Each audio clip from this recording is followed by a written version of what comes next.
പ്രിയപ്പെട്ട കൂട്ടുകാരെ, ഇതാ ശൂന്യമായ ഒരു ടൂത്ത് പേസ്റ്റ് ട്യൂബ് ഉപയോഗിച്ച് നമുക്കൊരു പമ്പ് നിർമ്മിക്കാം. ആദ്യമായി ട്യൂബിന്റെ വായിൽ നിന്ന് 4 സെന്റിമീറ്റർ അകലത്തിൽ ട്യൂബ് രണ്ടായി മുറിക്കാം. അതിനുശേഷം അകം നന്നായി കഴുകി വൃത്തിയാക്കി ട്യൂബിന്റെ വായിൽ ഒരു ബലൂൺ ഈ രീതിയിൽ ഘടിപ്പിക്കണം. അതിനുശേഷം ബലൂൺ പകുതിയായി മുറിക്കണം. ഇതാ നമ്മുടെ വാൾവ് തയ്യാറായി കഴിഞ്ഞു. ഈ വാൾവ് വൺ വേ ട്രാഫിക് മാതൃകയിൽ പ്രവർത്തിക്കും.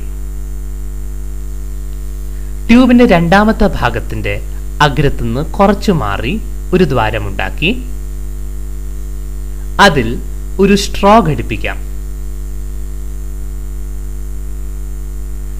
നമ്മൾ ആദ്യം ഉണ്ടാക്കി വെച്ച വാൾവ് ഈ രീതിയിൽ രണ്ടാമത്തെ ഭാഗവുമായി കൂട്ടിയോജിപ്പിച്ചാൽ നമ്മുടെ പമ്പ് തയ്യാറായി കഴിഞ്ഞു.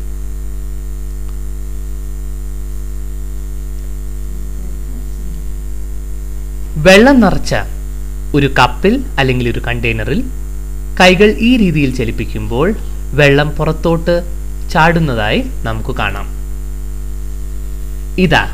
ഇതൊരു അതിശയമല്ലേ?